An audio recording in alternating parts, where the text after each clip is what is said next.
A irmã Lilã era pregadora e também verificava o trabalho da nossa igreja.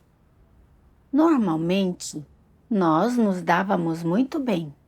E sempre que eu estava num estado ruim, a irmã Lilã tinha comunhão comigo e me ajudava com base em sua experiência. Recentemente, descobri que ela não tinha nenhum senso de fardo em relação ao seu dever e apenas uma vez por semana ela se reunia conosco, os diáconos, para entender, a grosso modo, o trabalho da igreja. Mas quando se tratava de problemas com o trabalho, ela raramente buscava a verdade para resolvê-los conosco. Pensando no fato de que Lilã era encarregada do trabalho de várias igrejas, se ela estivesse sempre nesse estado, isso afetaria o trabalho dessas igrejas. Eu tinha de mencionar isso a ela, ou relatar sua situação aos líderes superiores, para que eles pudessem imediatamente captar seu estado e comunicar com ela e fazê-la mudar de atitude. Mas lembrei-me da comunhão que tinha ouvido recentemente de Lilã. Ela achava que era leiga no trabalho de pregação do Evangelho e que não entendia muito do trabalho profissional. Nem tinha um bom conhecimento dos princípios da pregação do Evangelho. Ela achava que cumprir esse dever era um pouco cansativo para ela. Na verdade, seu calibre não era ruim e ela não era totalmente incapaz de cooperar. Só que ela não tinha senso de fardo ao desempenhar seu dever. Se ela captasse diligentemente alguns dos princípios, seria capaz de cumprir bem seu dever. Mas, se eu relatasse sua situação aos líderes naquele momento e exigisse que ela verificasse e supervisionasse o trabalho da igreja, será que ela não acharia minhas exigências para ela muito severas? E será que, por causa disso, ela ficaria desanimada e sem vontade de desempenhar seu dever? Esqueça, pensei. Captar o estado de Lilã era o trabalho dos líderes superiores. Mesmo que eu não falasse nada, eles deveriam saber disso. Pensando até aquele momento, decidi não relatar a situação de Lilã. Um dia, quando Lilã se reuniu conosco, em várias ocasiões eu quis apontar seu problema em desempenhar o dever, mas tinha medo de que Lilã dissesse que minhas exigências para ela eram muito severas. Se ela não conseguisse aceitar, isso destruiria nosso relacionamento e ela me trataria diferente depois disso. Assim, quando as palavras estavam na ponta da língua, naquelas poucas vezes, eu as engolia. Pouco tempo depois, vi uma passagem das palavras de Deus.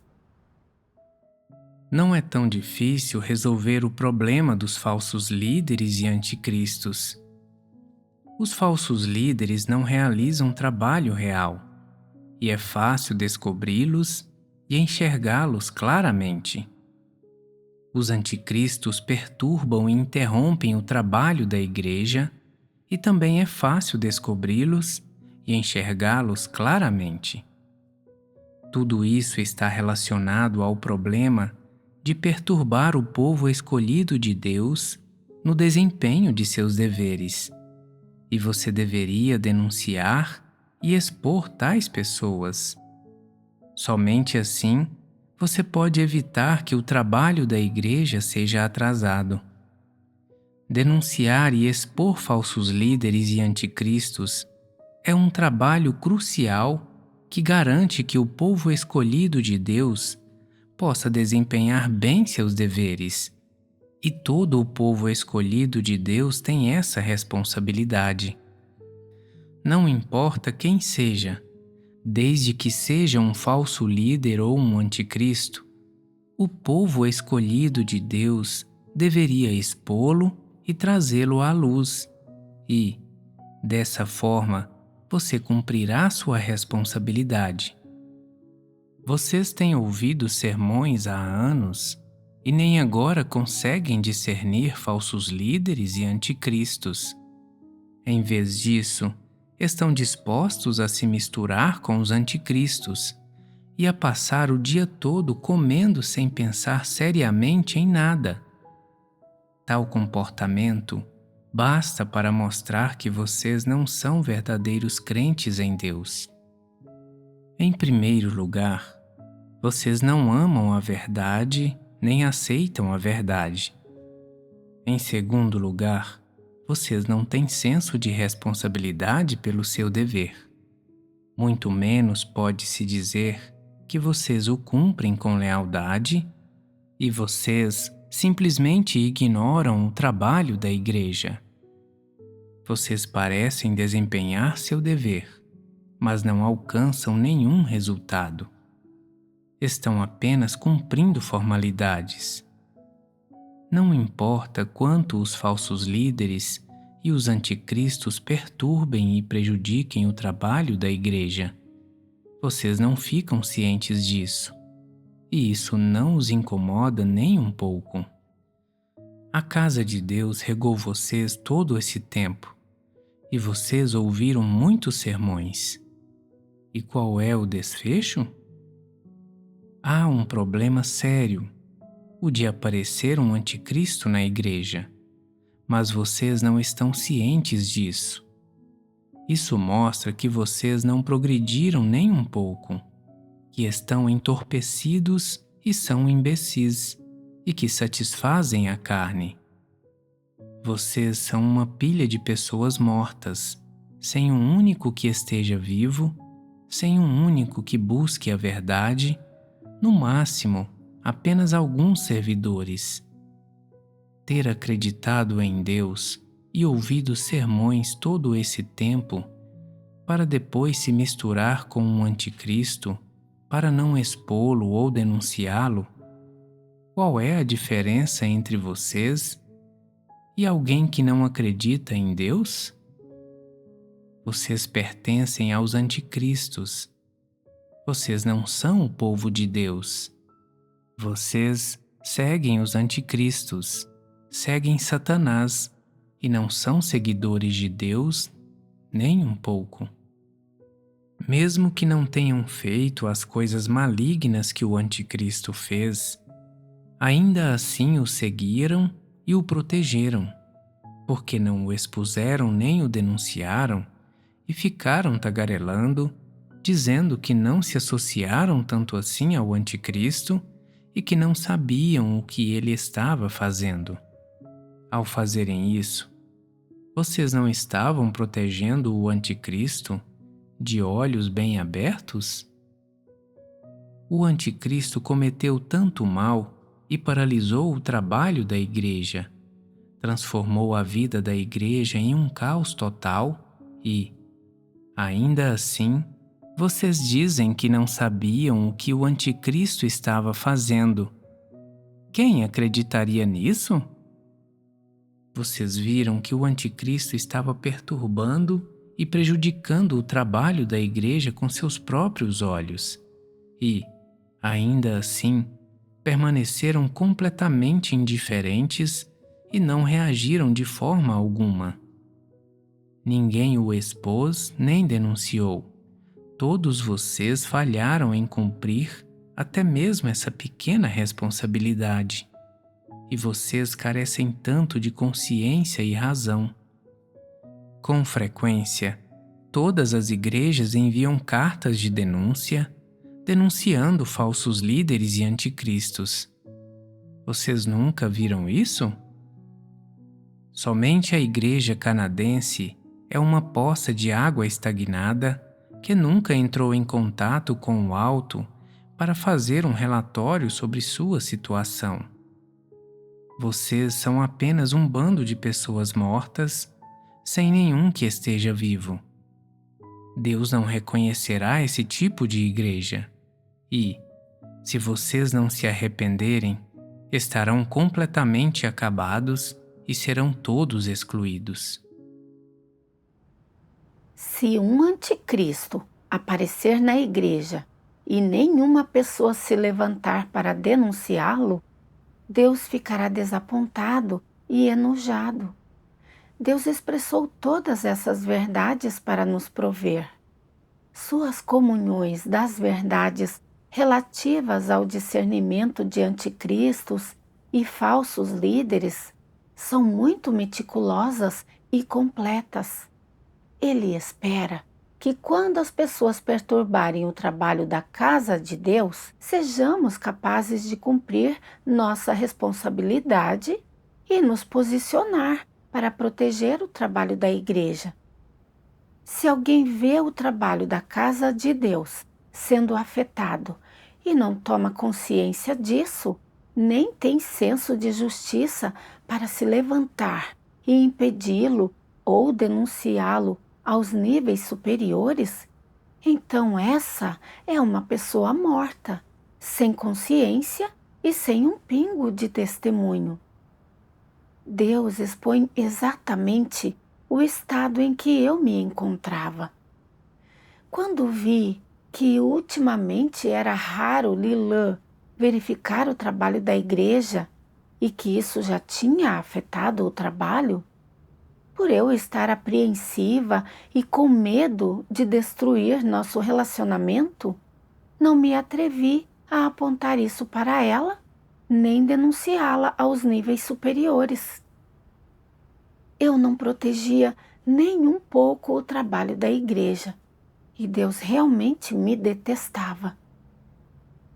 Pensando nisso, em meu coração eu me censurei e abri meu laptop, querendo relatar a situação de Lilã para os líderes superiores.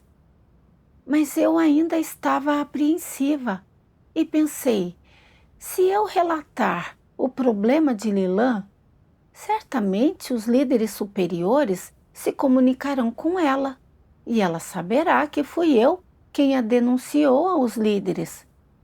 O que ela pensaria de mim depois disso?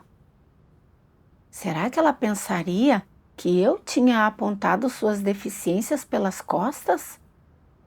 Se ela guardasse rancor de mim, como poderíamos trabalhar juntas para desempenhar nossos deveres no futuro? Depois de pensar em tudo isso, apaguei a mensagem. Pensei comigo mesma. Todo mundo tem um estado ruim às vezes, e todo mundo falha em certas áreas. É melhor não se aproveitar dos pequenos problemas dos outros para denunciá-los. Depois de algum tempo, talvez Lilã se dê conta do seu problema e mude de atitude. É melhor que eu não relate o fato. Vários dias depois, Lilã e eu fomos a uma reunião para implementar trabalho e li essa passagem das palavras de Deus mais uma vez. A casa de Deus regou vocês todo esse tempo e vocês ouviram muitos sermões.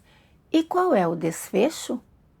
Há um problema sério, o de aparecer um anticristo na igreja, mas vocês não estão cientes disso. Isso mostra que vocês não progrediram nem um pouco, que estão entorpecidos e são imbecis, e que satisfazem a carne. Vocês são uma pilha de pessoas mortas, sem um único que esteja vivo, sem um único que busque a verdade. No máximo, apenas alguns servidores. Ao ver as palavras pessoas mortas, foi como se uma agulha perfurasse meu coração.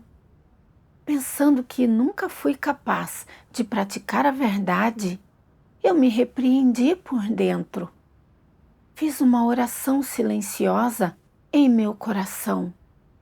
Deus, por favor, guia-me para que eu consiga proteger os interesses da igreja e apontar o problema de Lilã para ela. Depois que orei, Lilã comunicou sua manifestação de não fazer trabalho real com base nas palavras de Deus. Ela disse que, especialmente quando viu que alguns líderes da igreja eram de muito bom calibre e que ela não era tão boa quanto eles para lidar com o trabalho, ela ficava com medo de que eles a desprezassem. Ela disse que, como pregadora, suas habilidades de trabalho não podiam se igualar às dos líderes de igreja. Por isso, ela não verificava muito o trabalho daquela igreja.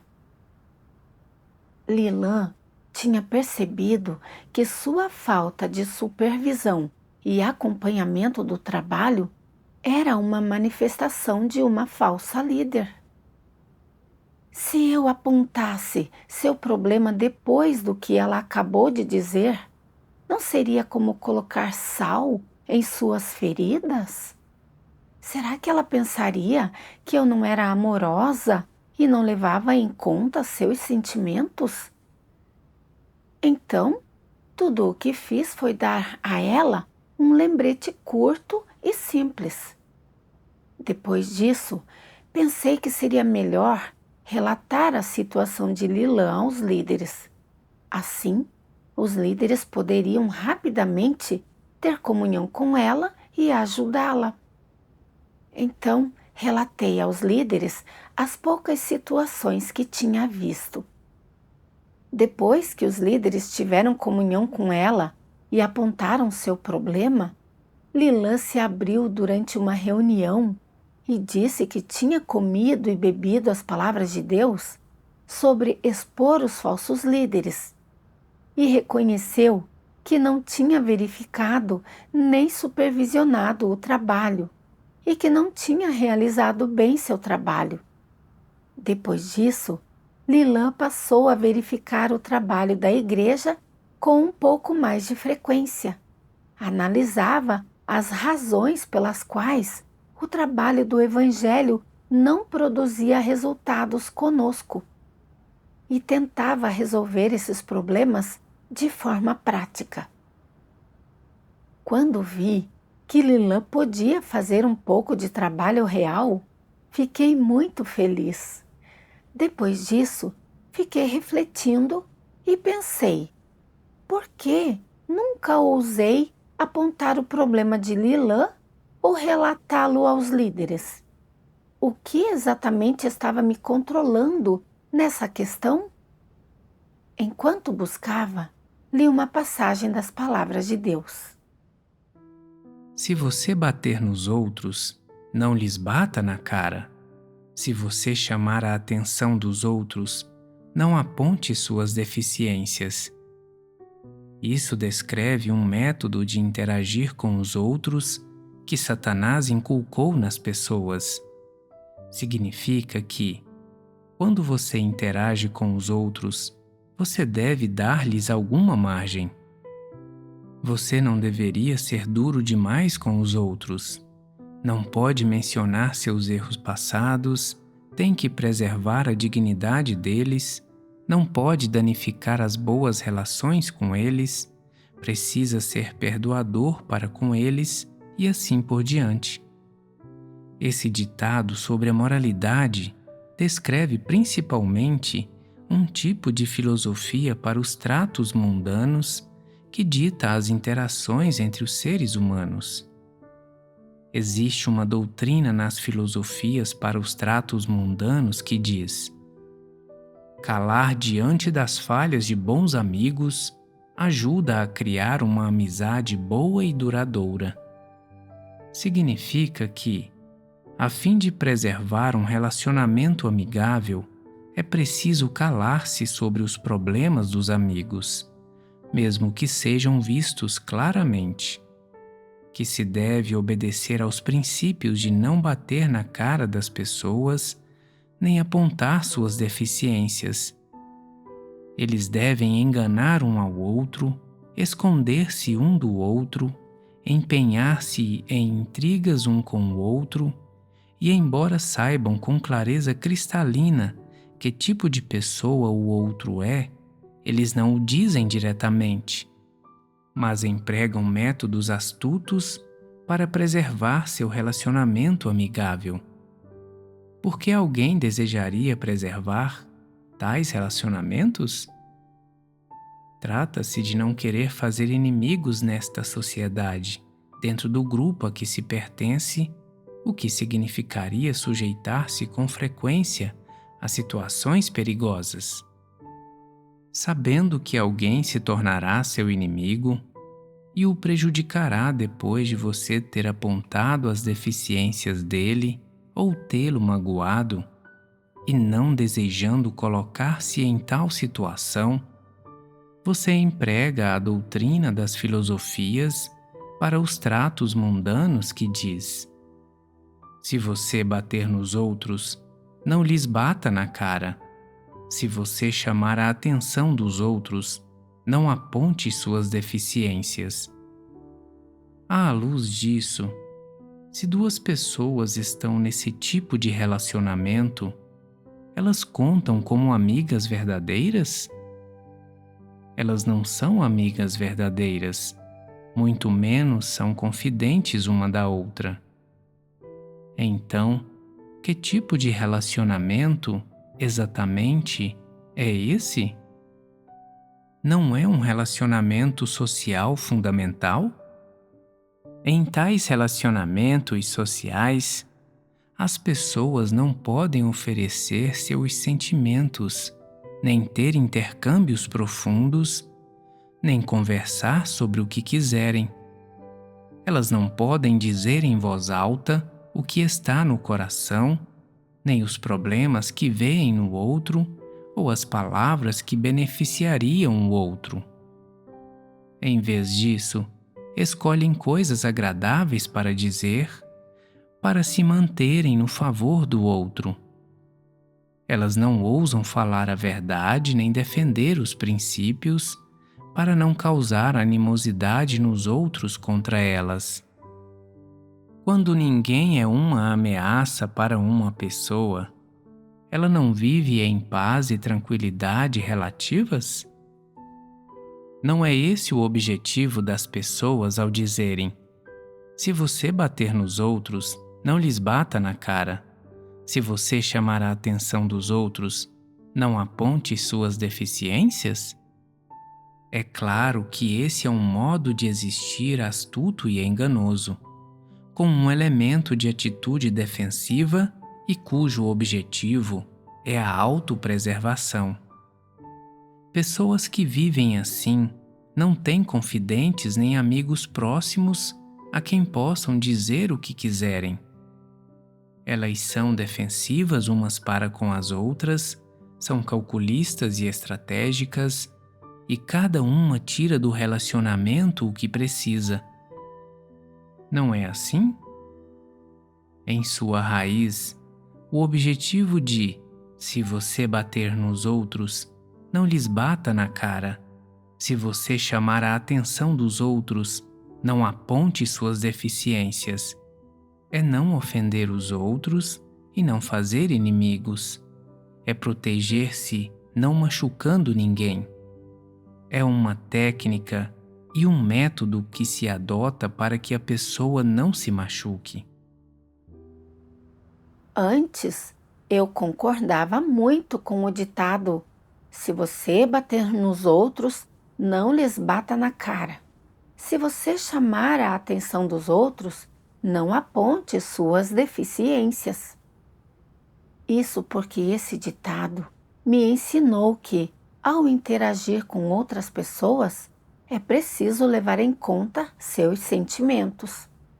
Não se deve ser muito severo com os outros, nem apontar suas deficiências. Eu achava que as pessoas que conseguiam agir dessa forma eram boas, tinham razão e moralidade. Ao ver o que Deus expôs, finalmente entendi que o ditado "se você bater nos outros, não lhes bata na cara", se você chamar a atenção dos outros, não aponte suas deficiências, era uma filosofia para os tratos mundanos e que aqueles que vivessem de acordo com ela se tornariam extremamente astutos, enganosos, egoístas e desprezíveis. Aparentemente, agir dessa forma é uma atitude atenciosa com os outros, mas, na verdade, a motivação por trás disso era não ofender as pessoas. Mesmo que alguém percebesse os problemas de outra pessoa, não mencionaria o fato, agindo como um bajulador e protegendo seus relacionamentos carnais. Ao interagir com pessoas assim, mesmo que aparentemente o relacionamento com os outros fosse muito bem preservado, não havia sinceridade entre eles. Eles não estavam se ajudando, mas sim se protegendo uns dos outros e usando uns aos outros. Eu estava vivendo de acordo com a filosofia para os tratos mundanos, conhecida como "se você bater nos outros, não lhes bata na cara". Se você chamar a atenção dos outros, não aponte suas deficiências. Quando vi que, ultimamente, Lilã quase nunca verificava e supervisionava o trabalho da igreja, no início, eu queria apontar isso para ela ou relatar o fato aos líderes. Mas eu achava que não se deve apontar as deficiências dos outros. E a própria Lilã tinha dito que fazer o trabalho era um pouco cansativo para ela. Então, se eu mencionasse que ela não estava verificando ou supervisionando o trabalho, será que eu não estaria exigindo demais dela?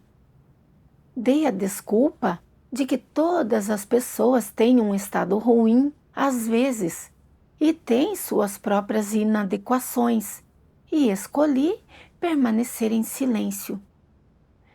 Quando ouvi Lilã se abrir e reconhecer que não tinha verificado o trabalho, tive medo de que apontar seu problema depois do que ela disse fosse como expor suas cicatrizes.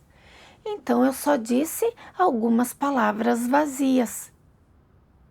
Aparentemente, eu estava sendo atenciosa com Lilã, mas, no fundo, eu escondia minha motivação desprezível. Eu tinha medo de que ela dissesse que eu exigia demais dela, ou que a estava dedurando e apontando suas deficiências.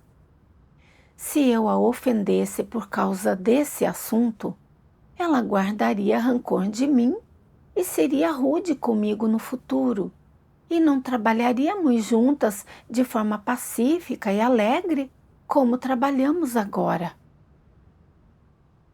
Para proteger meu relacionamento com ela, desisti de praticar a verdade muitas vezes.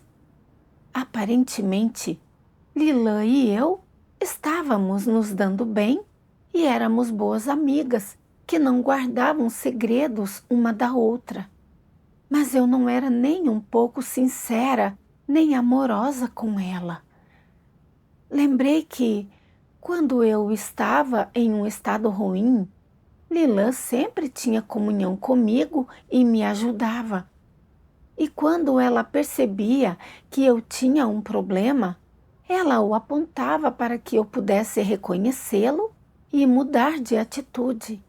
Mas, para não fazer uma inimiga, eu observava com indiferença como Lilã vivia em seu caráter corrupto e não me importava. Tudo sob o pretexto de ser atenciosa com ela. Lilã não reconheceu seu problema e não foi capaz de mudar seu estado imediatamente. Ela sofreu perdas em sua entrada na vida e o trabalho da igreja foi afetado. Eu era realmente muito egoísta e desprezível. Eu não estava sendo nem um pouco atenciosa com ela. Eu claramente a via prestes a cair em um poço e não a puxava de volta para cima. Será que eu não era uma bajuladora, uma pessoa de coração maligno? Refletindo sobre isso, finalmente tive um pouco de discernimento sobre a filosofia satânica, conhecida como: se você bater nos outros, não lhes bata na cara. Se você chamar a atenção dos outros, não aponte suas deficiências. Satanás usou essas filosofias para os tratos mundanos, para corromper o homem e fazer com que as pessoas ficassem na defensiva umas contra as outras e usassem umas às outras, tornando-se cada vez mais egoístas, frias e sem humanidade. Se eu continuasse a viver de acordo com esse código moral, só me tornaria cada vez mais enganosa. Tempos depois, vi outra passagem das palavras de Deus e entendi o que significava chamar a atenção para as deficiências das pessoas e o que significava ajudar as pessoas.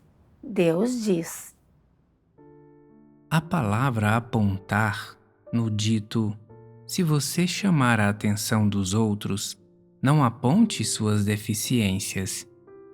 É boa ou ruim? A palavra apontar tem um nível de significado no qual se refere a pessoas sendo reveladas ou expostas dentro das palavras de Deus? Não tem. Em meu entendimento da palavra apontar, como existe na linguagem humana, ela não significa isso. Sua essência é a de uma forma de exposição um tanto maliciosa. Significa revelar os problemas e deficiências das pessoas ou algumas coisas ou comportamentos que os outros desconhecem ou alguma intriga, ideia ou opinião que opera nos bastidores. Esse é o significado da palavra apontar na frase: se você chamar a atenção dos outros, não aponte suas deficiências. Se duas pessoas se dão bem e são confidentes, sem nenhuma barreira entre si, e elas esperam ser de benefício e assistência para a outra, então seria melhor que se sentassem juntas e apresentassem os problemas uma da outra aberta e sinceramente. Isso é correto e não é apontar as deficiências dos outros. As palavras de Deus mudaram minha visão incorreta das coisas. A parte aponte suas deficiências de se você chamar a atenção dos outros, não aponte suas deficiências, é uma exposição mal intencionada dos problemas e deficiências de outras pessoas. A motivação disso não é ajudar as pessoas, ao contrário, ela carrega algumas intenções insidiosas. É para alcançar os próprios objetivos ocultos e agir assim significaria apenas atacar as pessoas e causar-lhes dor. Isso não é nada edificante ou vantajoso para as pessoas. Enquanto isso, a exposição de que Deus fala é algo positivo. Significa perceber o problema de uma pessoa e querer sinceramente ajudá-la, e fazer com que ela reconheça a natureza do problema e seja capaz de mudar rapidamente suas ações incorretas. Expor as pessoas dessa forma é benéfico para elas. E isso não é chamar a atenção para as deficiências das pessoas. Quando notei que o problema de Lilã já estava afetando o trabalho, apontar o problema teria feito com que ela o reconhecesse e mudasse de atitude, permitindo que ela cumprisse bem seu dever. O relato desse fato aos líderes também serviria para que eles captassem a situação de Lilã e rapidamente a ajudassem a mudar de atitude para que o trabalho da igreja não fosse afetado. Isso era praticar a verdade e ajudar os irmãos. Não se tratava de chamar a atenção para as deficiências das pessoas, muito menos fofocar de alguém pelas costas. Era uma atitude positiva. Se uma pessoa aceita a verdade, ao ser confrontada por outros que apontam e expõem seus problemas, ela é capaz de refletir, reconhecer e imediatamente mudar de atitude. Isso é benéfico para a sua entrada na vida e para o trabalho da igreja. É o caso de Lilã, que usou o fato de os líderes terem apontado seu problema e a ajudado, e conseguiu refletir e tentar se conhecer, mudando rapidamente de atitude em relação ao seu dever. Diante de problemas com o trabalho do Evangelho, ela discutia conosco buscando soluções, e depois das comunhões, tinha uma senda para praticar. Entendi que apontar e expor o problema de uma pessoa não significava ser duro com ela, e que exigir demais dela significava desconsiderar sua estatura ou calibre e não observar se ela fez o melhor possível para cooperar. Mas, ao contrário, insistir em exigir dela assim que seus desvios ou insuficiências aparecem. Ser tão minucioso e encontrar defeitos nos outros faz com que seja fácil impor restrições às pessoas e até torná-las negativas.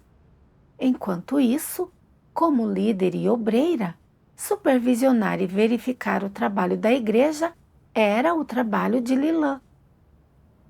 Além disso, ela possuía um pouco de calibre, e mesmo que não estivesse familiarizada com o trabalho de pregar o Evangelho, se ela estudasse com afinco, poderia dominar alguns princípios ou ser capaz de resolver alguns problemas quando estivesse em parceria com os irmãos em um grupo. Ela vivia em seu caráter corrupto e não realizava trabalho real. Portanto, o fato de eu apontar e relatar o problema dela era uma supervisão normal de líderes e obreiros. Mas, em vez disso, eu acreditava falaciosamente que estava sendo muito severa com ela. Esse tipo de visão das coisas era realmente absurdo. Um dia, li 2 passagens das palavras de Deus e ganhei um pouco de entendimento sobre a raiz do motivo pelo qual eu não praticava a verdade.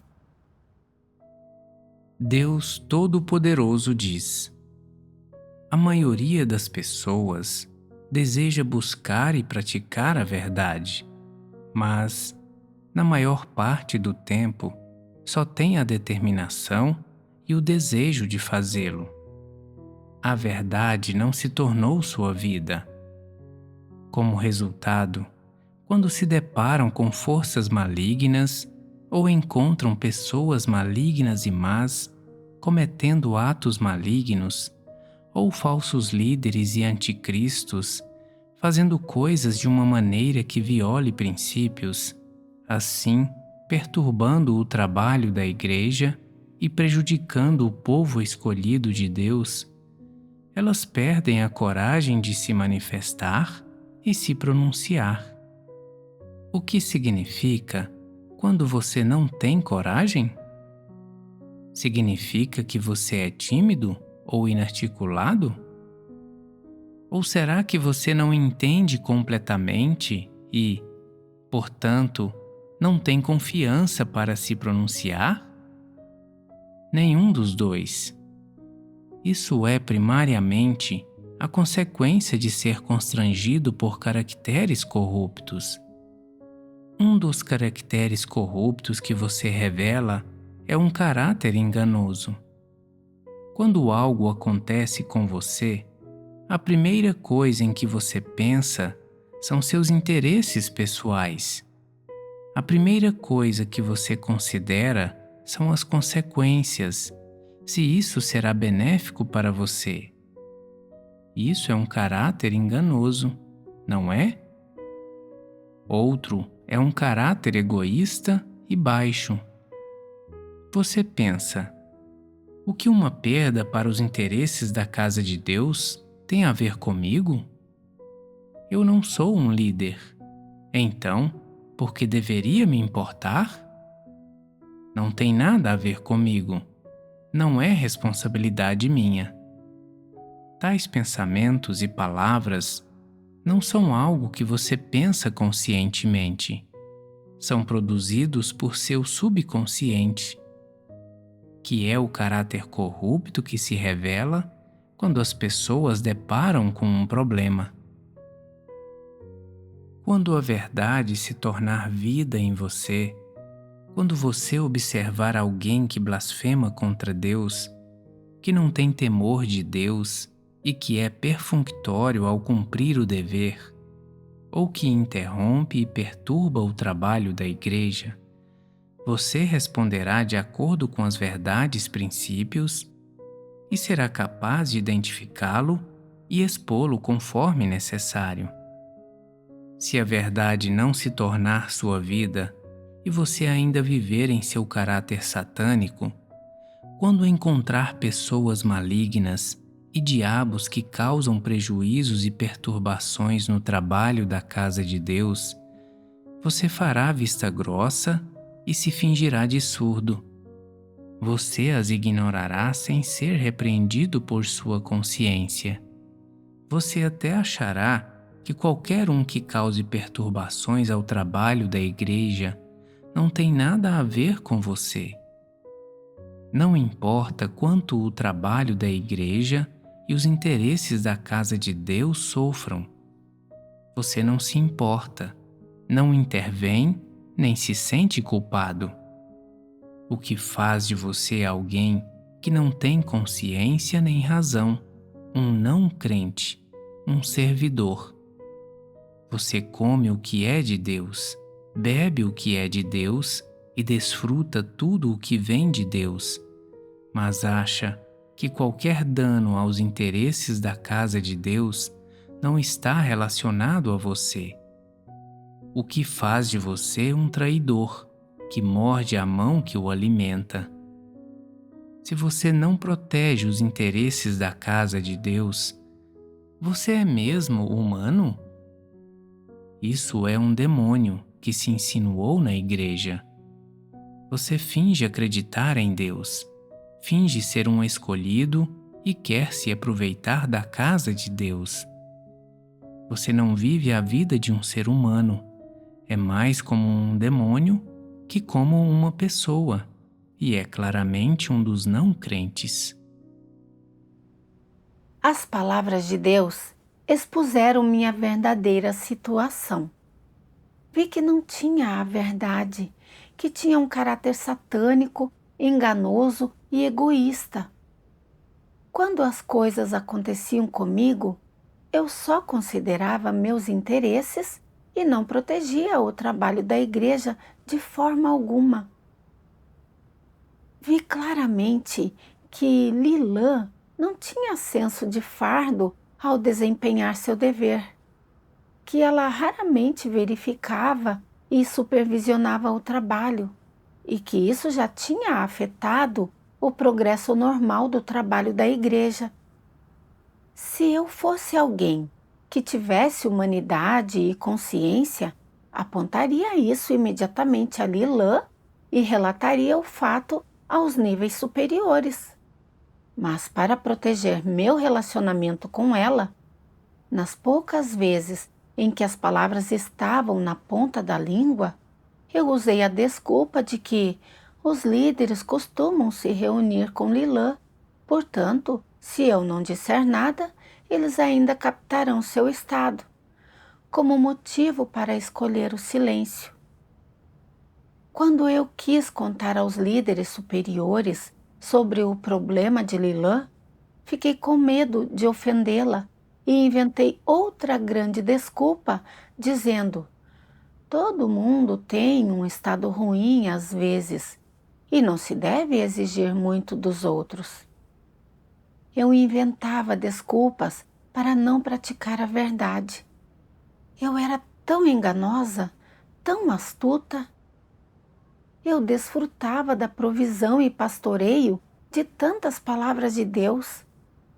Se ainda tivesse um pouco de humanidade e consciência, ao notar o trabalho da igreja sofrendo perdas, eu deveria me posicionar e fazer o possível para protegê-lo.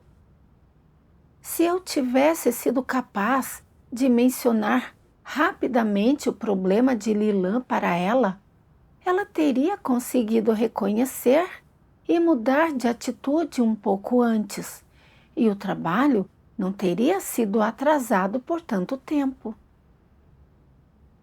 Todas essas foram consequências de ser egoísta e desprezível e de não praticar a verdade.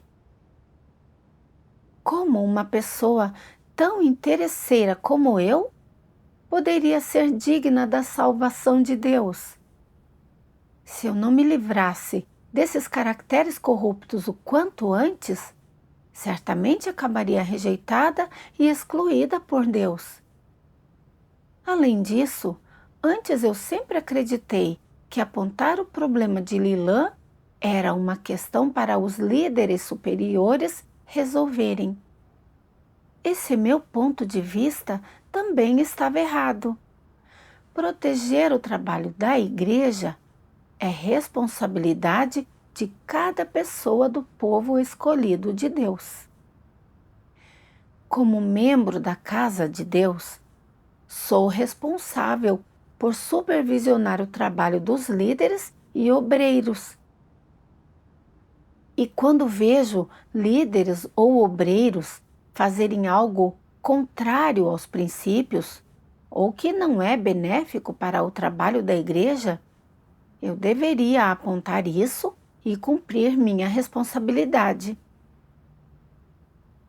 Depois de reconhecer isso, eu não queria mais viver de acordo com meu caráter corrupto e orei a Deus, pedindo que Ele me orientasse a encontrar uma senda para praticar.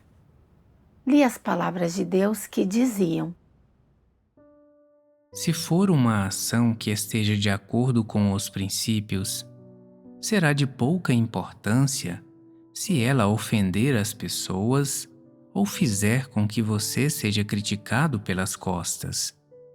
Se for uma ação que não esteja de acordo com os princípios, mesmo que, ao praticá-la, você ganhe a aprovação e se dê bem com todos, caso não consiga prestar contas disso perante Deus, você sofreu uma perda. Se você mantiver um relacionamento com a maioria, deixando as pessoas felizes e satisfeitas e ganhando seus elogios, mas ofender a Deus, o Criador, então você é um tolo supremo. Portanto, seja o que for que você faça, você precisa entender claramente se isso está de acordo com os princípios, se agrada a Deus, qual é a atitude de Deus em relação a isso, que posição você deveria assumir, que princípios deveria defender, como Deus instruiu e como você deveria fazer isso. Você precisa, primeiro, ter clareza quanto a isso. Se você tiver as motivações e a perspectiva de um bajulador, então, em todos os assuntos, você será incapaz de praticar a verdade e de obedecer aos princípios, e você sempre falhará e cairá. Se você não despertar e nunca buscar a verdade, então você será um incrédulo e jamais ganhará a verdade e vida. O que, então, você deveria fazer? Quando confrontado com tais coisas, você precisa orar a Deus e clamar por Ele, implorando pela salvação e pedindo que Ele lhe dê mais fé e força e o capacite a seguir os princípios, a fazer o que você deveria fazer, a lidar com as coisas de acordo com os princípios, a permanecer firme na posição em que deve, proteger os interesses da casa de Deus e impedir que qualquer dano aconteça ao trabalho da casa de Deus. Se você for capaz de rebelar-se contra seus interesses pessoais, seu orgulho e sua postura de bajulador, e se você fizer o que deveria fazer com um coração honesto e íntegro, então você terá derrotado Satanás e ganhado esse aspecto da verdade. As palavras de Deus me deram uma senda para praticar. Diante dos problemas que me aconteceram, tive que procurar como agir de acordo com os princípios. Eu não podia deixar de praticar a verdade ou de expor os problemas de uma pessoa por medo de ofendê-la. Se eu agisse assim, mesmo que meu relacionamento com ela fosse bem preservado, violar as verdades princípios e causar prejuízos aos interesses da casa de Deus era uma ofensa a Ele. Deus ama as pessoas puras e honestas que, ao verem que os interesses da casa de Deus sofrem perdas, são capazes de proteger o trabalho da igreja sem considerar os próprios interesses. Quando reconheci isso, resolvi secretamente que no futuro, quando observasse algo que prejudicasse os interesses da igreja, eu não poderia mais ser uma covarde para me proteger. Mesmo que a outra pessoa não aceitasse o que eu dissesse, fosse rude ou desenvolvesse um preconceito contra mim por causa disso, eu não deveria me constranger por isso. Minha motivação era ajudar os outros e proteger os interesses da igreja. Isso era algo positivo e eu não deveria ser constrangida por meu caráter corrupto. Se sempre considerarmos nossos interesses, não conseguiremos derrotar nosso caráter corrupto.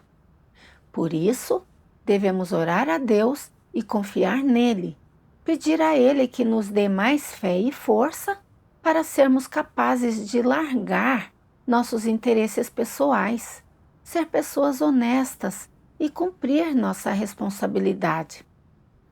Só assim poderemos ter esperança de salvação. Depois disso, pratiquei conscientemente ser uma pessoa honesta. Houve um período em que Xantin, uma irmã que era minha parceira, raramente verificava o trabalho de rega. Havia um regador que, por motivos pessoais, ficou 2 semanas sem regar os recém-convertidos e Xantin não soube disso. Eu achava que Xantin estivesse encarregada do trabalho de rega e que ela deveria captar as situações atuais do trabalho do pessoal de rega e resolver rapidamente os problemas com o trabalho de rega. Tive que contar a Xantin sobre seus problemas para que ela os reconhecesse e mudasse de atitude o mais rápido possível, para que a rega dos recém-convertidos não atrasasse. Mas então pensei, será que se eu apontasse esses problemas um por um, Xantin conseguiria aceitar? Normalmente, ela fazia algum trabalho, então talvez tenha sido só nesse período que ela não fez as verificações a tempo, e depois ela corrigiria isso. Percebi que mais uma vez eu queria proteger meu relacionamento com os outros. Pensei nas palavras de Deus que eu tinha lido no passado. Se você for capaz de rebelar-se contra seus interesses pessoais, seu orgulho e sua postura de bajulador, e se você fizer o que deveria fazer com um coração honesto e íntegro, então você terá derrotado Satanás e ganhado esse aspecto da verdade. Deus ama as pessoas honestas. Já que eu havia notado o problema de Xantin, deveria mencionar isso a ela. Isso era para proteger o trabalho da igreja e não era de forma alguma malicioso. Mesmo que ela não aceitasse e fosse rude comigo, eu não me arrependeria de ter cumprido minha responsabilidade. Orei a Deus e pedi que Ele me desse mais força para praticar a verdade.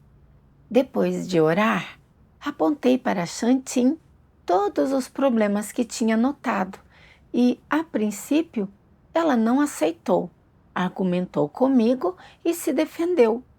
Então, apontei suas manifestações de não fazer trabalho real com base nas palavras de Deus e comuniquei a ela a senda de verificação do trabalho. No dia seguinte, Xantin se abriu e disse que, por eu ter apontado seu problema, ela finalmente percebeu que tinha sido perfunctória no desempenho de seu dever e estava disposta a mudar de atitude. Depois disso, Xantin ficou bastante ativa no desempenho do dever e começou a verificar minuciosamente o trabalho da equipe de rega. Ao ver que Xantin foi capaz de mudar de atitude, fiquei muito feliz. Eu finalmente tinha colocado a verdade em prática.